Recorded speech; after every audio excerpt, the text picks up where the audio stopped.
and really a lot of the game shows of that era were these bright, colorful sets. They were happy sets. And there was something about watching the shows where you just got really excited because you're looking at these great big colorful sets with the blinking streamer lights, and it just looks fun and happy. There's something really kind of almost subconscious in the audience's response. They're genuinely excited to be there. And that is the voice of A. Ashley Hoff. He's the author of the book Match Game 101.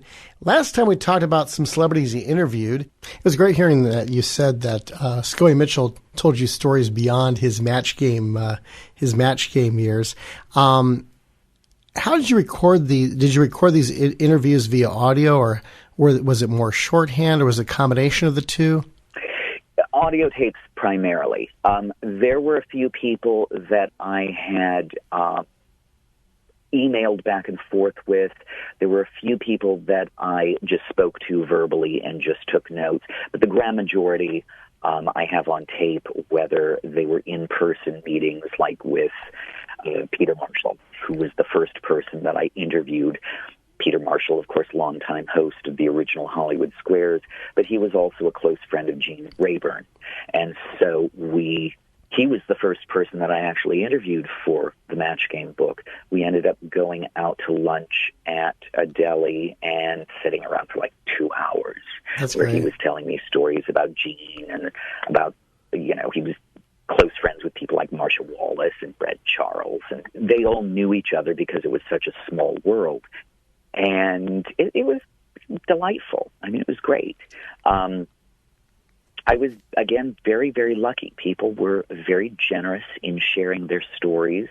Sometimes there were people who didn't remember that much about it, but they had the grace to say, well, I don't remember that much, but I didn't have any problems with it.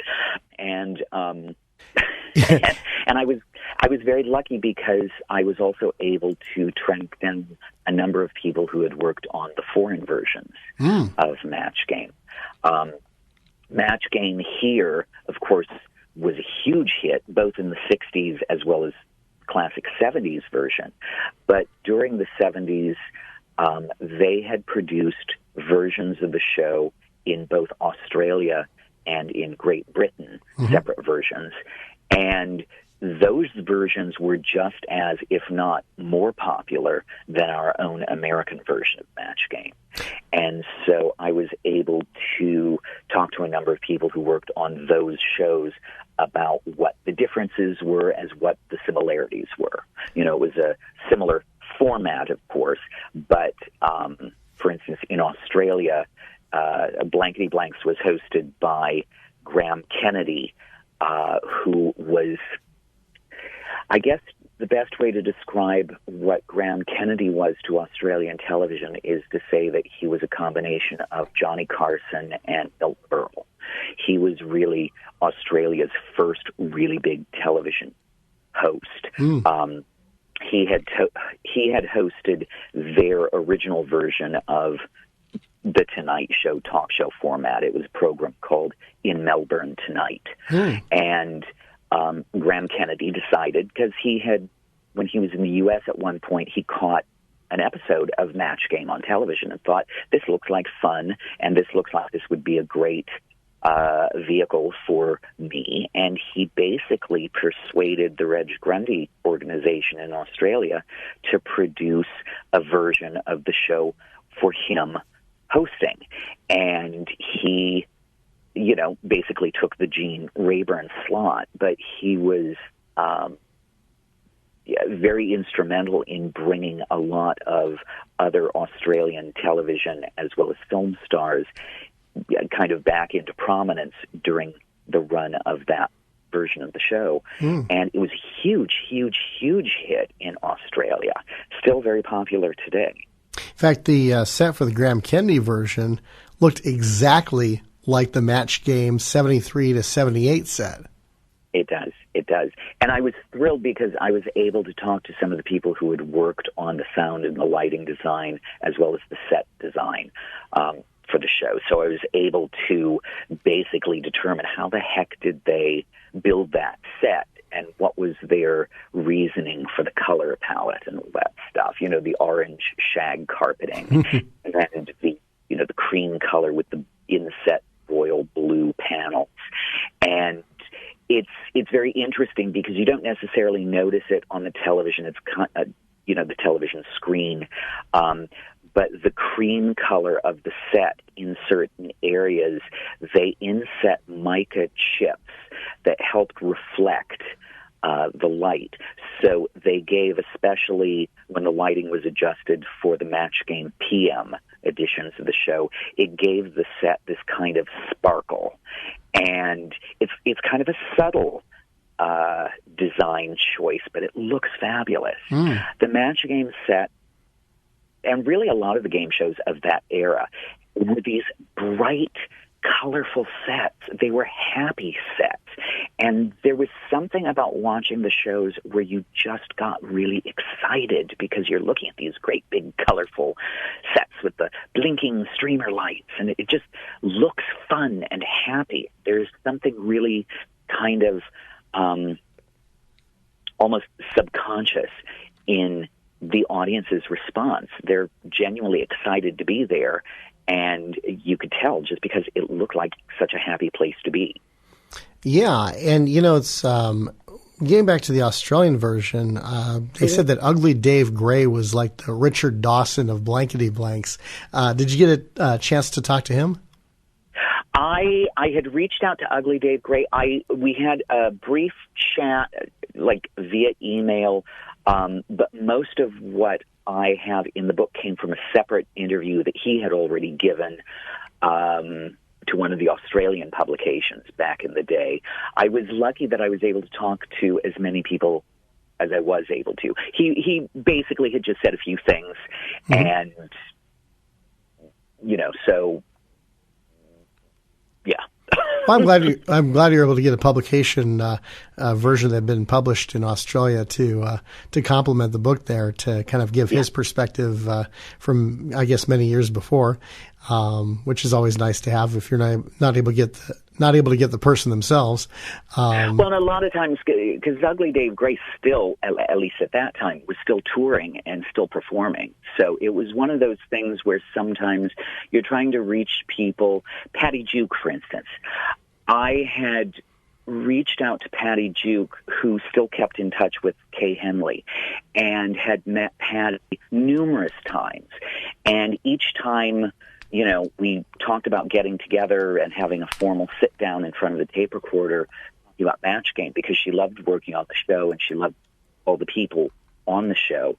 But she was, at that time, touring with Wicked and doing a number of other projects, so we never found the time to really sit down and formally, she told me some things, just kind of in passing and off the record, but because I didn't have it on tape, I couldn't quote her on it. And then when she passed away very unexpectedly, it was a situation in which, I felt very sad that I'd missed out.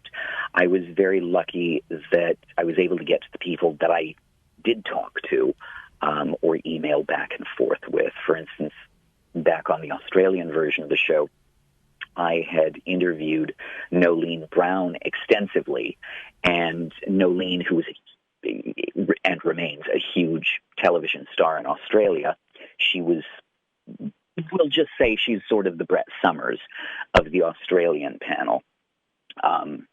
Not really, but close enough approximation. And because she was in Australia, she, emailed me, but we had a long, extensive emailing back and forth, and she gave me a lot of great stories.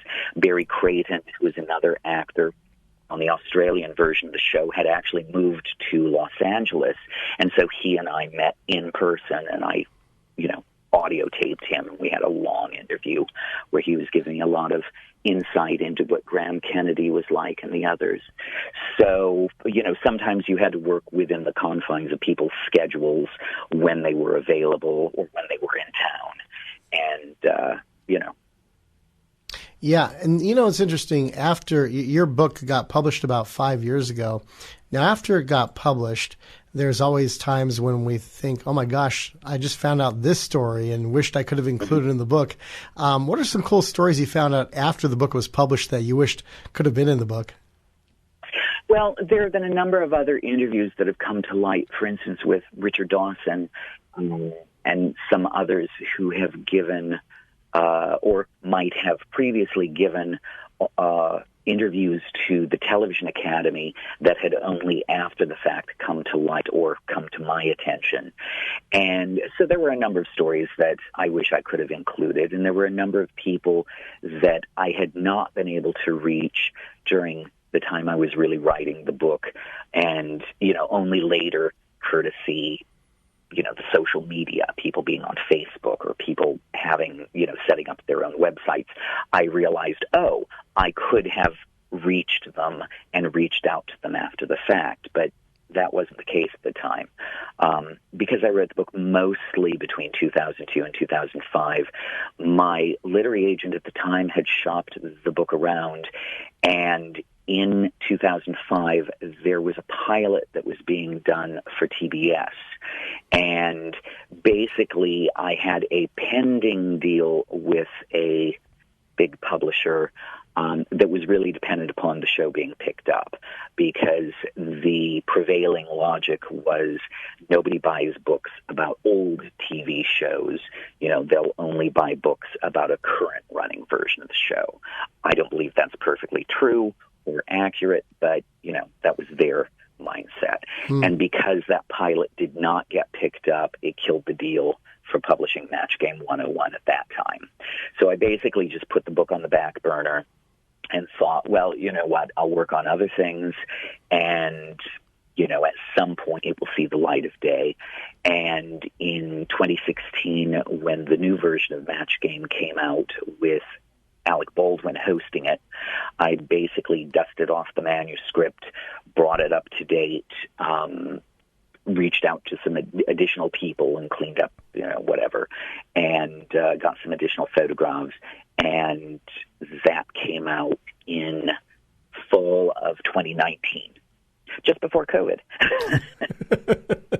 Now, when you got the photographs, how many of them did Kay Henley herself provide, and how did you get the other photos? Well, Kay didn't have any of the photos. I had been acquiring some here and there, some of them off eBay and that sort of thing. But I lucked out because while Gene Rayburn had passed away in 1999, his daughter, Lynn Rayburn, was totally open to assisting me with the book. She provided me with a lot of photos and proof sheets, some of which illustrate the book, that had come from her father's collection. So I was very, very lucky in that regard. And some of those photographs and proof sheets, the proof sheets, I basically had to scan them at a high resolution and pick, individual images out, because we didn't have, large photographs of them. But I think they turned out pretty well, and they illustrate, particular moments in the book. For instance, when there was a famous episode of Match Game when Betty White was pretending to be Charles Nelson Riley. She basically grabbed his hat and his glasses, and she was, doing her imitation of Julie. And Richard Dawson grabbed Brett's glasses, her sunglasses, and put them on, and he started pretending that he was Brett Summers.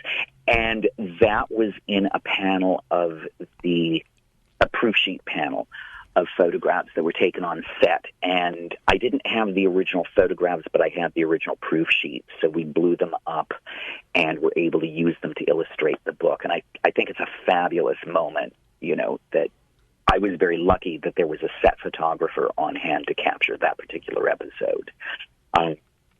There actually were a lot of photographs to choose from, and I could have put together, basically a photo book of Match Game, but I felt that there needed to be some sort of a storytelling narrative to put it all in perspective. Oh, yeah.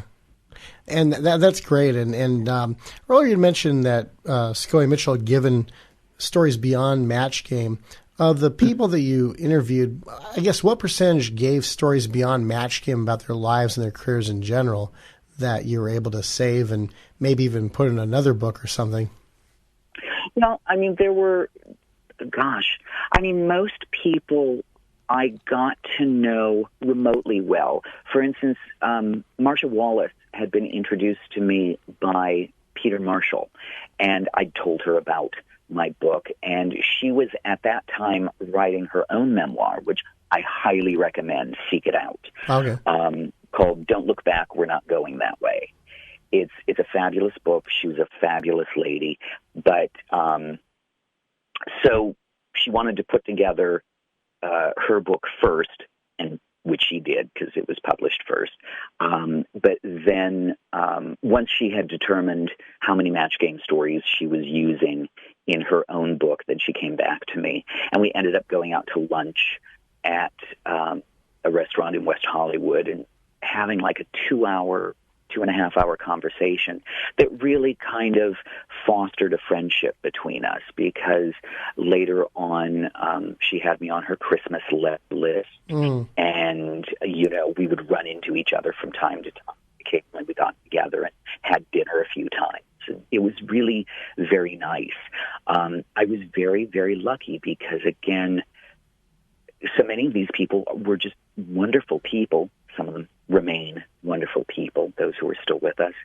And because the show registered such a positive response from them, it just added to their generosity, sharing stories or sharing friendship or acquaintanceship. There were a number of other people, Lee Meriwether is one that I would run into from time to time, usually at the theater. Sometimes we'd run into each other during intermission and chat and that sort of thing. And it was a nice, just kind of a nice bonding experience. Betty White I did not see terribly often, but when I did see her after having interviewed her, when I reminded her, I'm the one writing Match Game, she knew exactly who I was, and, was very fond and affectionate, asking how's the book going and all that kind of stuff. And this is Betty White. I've known her literally all my life from television. Yeah. And it's nice to know that these people were really at exactly what you saw on screen. Yeah, I remember I met her a couple times at the game show Congress back in the late 2000s. And in 2007, they said, we want you to come down to honor Bob Stewart, who created Password, and, of course, Price is Right and Layer Pyramid and Jackpot Chain Reaction. And she went to speak about Bob Stewart because they were giving him an award, the Bill Cullen Lifetime Achievement Award. And they said, wait a minute, Betty, do not step down and go back to your seat yet. We brought you here to honor Bob. However, we've also come to honor you with the very first annual Arlene Francis Kazanjian Game Show Panelist Award, because this year would have been Arlene Francis's 100th birthday. And Betty was just so, she was like, oh, you guys got me. And it's like, oh my gosh, that's like the Rose Nyland type of reaction. It was just, I was like, I'm sure there's a video of that somewhere because they did videotape those game show congresses. But we were just like on our feet and we're just excited with joy about this happening to Betty. I think that year, it was either that year or 2 years later that Alan Ludden was honored with the Ralph Edwards Award. I can't remember what year it was, but it was either 2007 or 2009. I know Betty got the award in 2007, but it really was kind of like the predecessor to the Quiz Show Expo, as well as, the Strong Museum of Play, because originally Game Show Congress wanted to put a museum in Colorado. They had the architectural plans drawn up, and unfortunately never came about. But I'm glad that the Strong Museum is coming about with a game show exhibit of its own.